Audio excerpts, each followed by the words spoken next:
Louvado seja nosso Senhor Jesus Cristo. Assim seja louvado. Vamos pegar a palavra, está lá em Atos dos Apóstolos, capítulo 17, versículos 24 e 31. 24 a 31.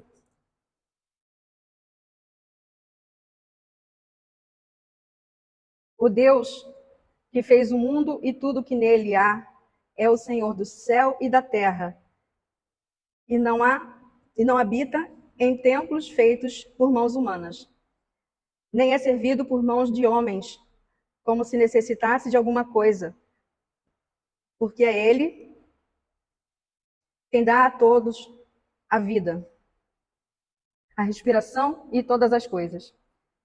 Ele fez nascer de um só homem todo o gênero humano, para que habitasse sobre toda a face da terra. Fixou aos povos os tempos e os limites da sua habitação. Tudo isso para que procurem a Deus e se esforcem por encontrá-lo, como que as apalpadelas, pois, na verdade, ele não está longe de cada um de nós, porque é nele que temos a vida, o movimento e o ser. Como até alguns dos vossos poetas disseram, nós somos também de sua raça.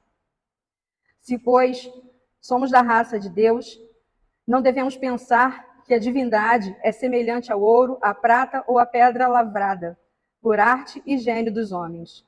Deus, porém, não levando em conta os tempos da ignorância, convida agora a todos os homens de todos os lugares a se arrependerem, porquanto fixou o dia em que há de julgar o mundo com justiça pelo ministério de um homem que para isso destinou. Para todos, deu como garantia disso o fato de tê-lo ressuscitado dentre os mortos. Palavra do Senhor. Deus. E o Senhor vem nos falar aqui, né? São Paulo, quando ele esteve em Atenas, e ele falou com aquelas pessoas que estavam lá, mas para que a gente possa entender um pouquinho sobre o que aconteceu, eu, quando estava preparando, eu li todo o capítulo 17 e eu estava vendo, né? Que Paulo, ele não estava sozinho, ele estava com Silas e ele estava em Tessalônica. Né? Chegando lá, eles foram à sinagoga judaica e demonstraram, com base nas escrituras, que era preciso que Cristo padecesse e ressuscitasse. Alguns judeus acreditaram nele e o seguiram, assim como grande multidão de prosélitos e gentios. Prosélitos eram aqueles judeus recém-convertidos, né? E os gentios, aqueles que ainda não tinham se convertido, além de muitas mulheres importantes, de destaque. Outros tantos judeus não só não acreditavam, como também estavam incitando contra ele, né? Não acreditavam no que ele dizia e ficavam instigando as outras pessoas a não acreditar aí contra ele. Saindo de Tessalônica, Paulo e Silas passaram um tempo em Bereia. Chegando lá, eles procuraram também a sinagoga, né, judaica e foram pregar. Lá em Bereia, as pessoas eram mais nobres e receberam a palavra mais ansiosos, né, perguntando se de fato era assim. Né, queriam saber mais sobre o que eles estavam dizendo.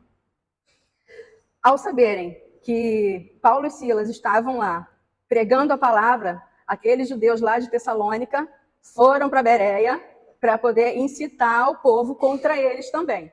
Né? Então, depois disso, os irmãos que estavam com Paulo e com Silas levaram Paulo até o mar para que ele pudesse ir em direção de Atenas. Né? Silas ficou em Bereia, mas recebeu a instrução de que ele deveria encontrar com Paulo lá em seguida. Chegando em Atenas, enquanto Paulo esperava a chegada de Silas e Timóteo, que ficou com Silas lá, ele foi observando a cidade, foi observando como era a vida daquelas pessoas, né? E ele foi vendo que era um povo extremamente idólatra. E isso entristeceu muito o coração dele, amargurou muito seu coração. Para pregar a palavra, ele precisava disputar o espaço, né, nas sinagogas e também nas praças, né, porque tinha gente pregando tanto dentro da sinagoga quanto nas praças. Ele tinha que disputar o espaço com essas pessoas. Diferentes filósofos conversavam com ele. Alguns diziam: "O que quer dizer esse tagarela?" Enquanto outros diziam ser o pregador de novos deuses, pois ele anunciava Jesus e a salvação. Entre esses filósofos tinham os epicureus e os estoicos. Esses primeiros, eles acreditavam que o mundo começou a existir simplesmente do nada. Simplesmente, começou o mundo e no estalar de dedos o mundo apareceu. Os outros acreditavam num poder divino que criou o universo, que estabeleceu leis fixas, onde as necessidades individuais elas não tinham a menor importância. Tipo assim, eram o pacote, né? Deus criou, fixou tudo e é isso e pronto, acabou. Não levava em consideração a individualidade de cada pessoa, né? E eles estavam fazendo muitos questionamentos a Paulo. Então, eles conduziram Paulo até um lugar chamado Areópago, que é uma colina apartada onde se reunia o tribunal, né? Eles juntou o pessoal, foi até esse Areópago, levou Paulo até lá, e chegando lá, começaram a fazer muitas perguntas a ele. Eles queriam saber de onde vinha essa doutrina que ele estava pregando, que para eles parecia tão estranha. Paulo, com certeza inspirado pelo Espírito Santo, né? Ele falou com eles, povo de Atenas e forasteiros, né? Antes dele falar, ele percebeu que esse povo de Atenas e os forasteiros, eles se ocupavam apenas de ouvir e dizer as últimas novidades. Então, assim, era assim, ouvia aqui, contava ali. E assim as notícias, as informações iam sendo levadas a toda a cidade. Então, ficava aquela miscelânea. Paulo pôs-se de pé, junto deles, né? Chamou a atenção de todos e disse: "Homens de Atenas, em tudo os vejo muito religiosos." Então, Paulo já conquistou mais a atenção deles ali. Vejo que vocês são muito religiosos.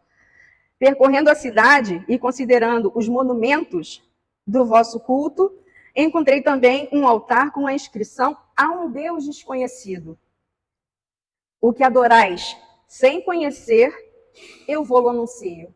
Então, nesse momento, Paulo conseguiu identificar dentro daquilo tudo que eles tinham ali, né? Várias imagens, eles cultuavam vários deuses, tinham várias imagens, vários monumentos, cada um cultuava uma coisa, nem parece hoje em dia, né? Hoje em dia, lá fora, né, o pessoal nem faz isso. Então, assim, ele conseguiu identificar isso, mas ele, naquele contexto, ele percebeu que tinha esse monumento ao Deus desconhecido.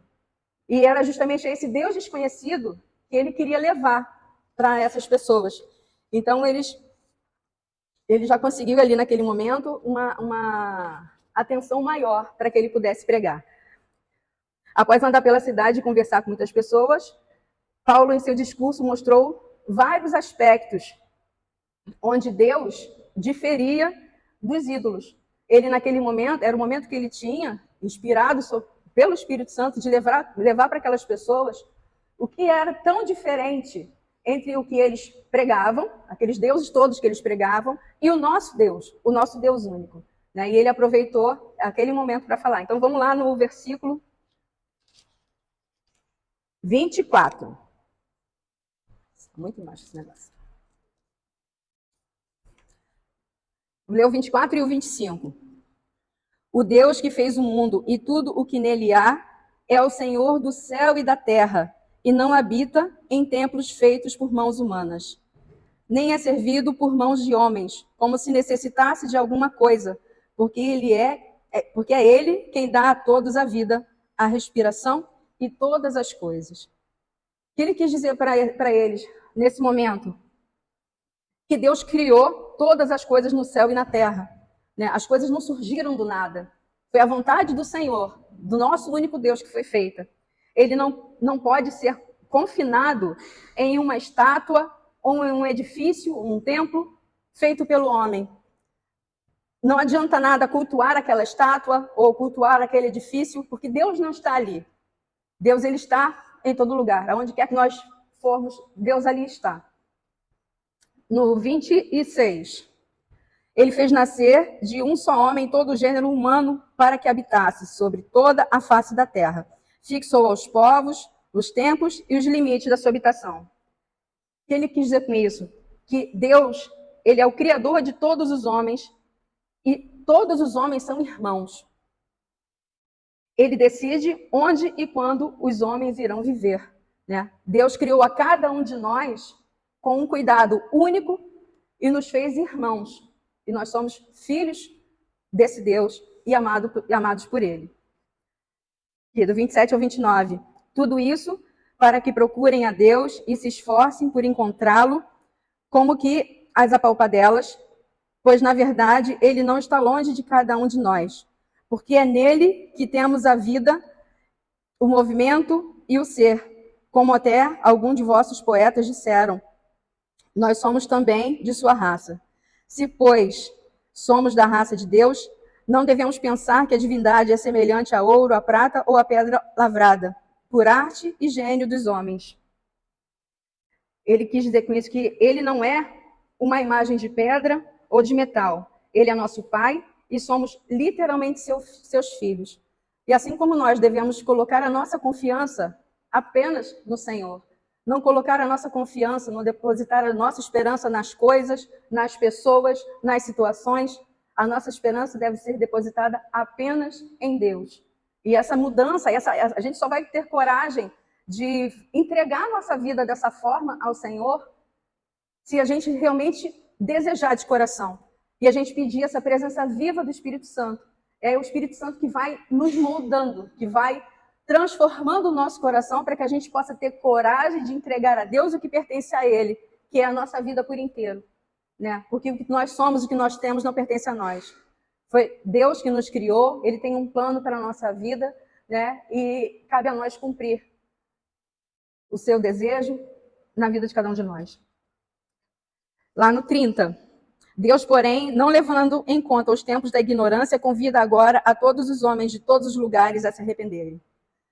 Deus aproveita esse momento. Agora, o momento é hoje e é já. E Ele te convida a se arrepender, a entregar a sua vida, a se arrepender dos seus pecados, a poder deixar para trás tudo que precisa ser deixado. A gente pediu hoje aqui durante o grupo, pediu que o Senhor viesse nos renovar, pediu a presença do Espírito Santo para poder nos fazer novos, que a gente possa lembrar disso lá fora, no nosso dia a dia, não só aqui dentro, que a gente possa lembrar que a gente precisa do Espírito Santo para poder mudar, porque sozinhos nós não conseguimos.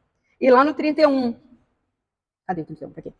Porquanto fixou o dia em que há de julgar o mundo com justiça, pelo mistério de um homem que para isso destinou, para todos, deu como garantia disso o fato de tê-lo ressuscitado dentre os mortos.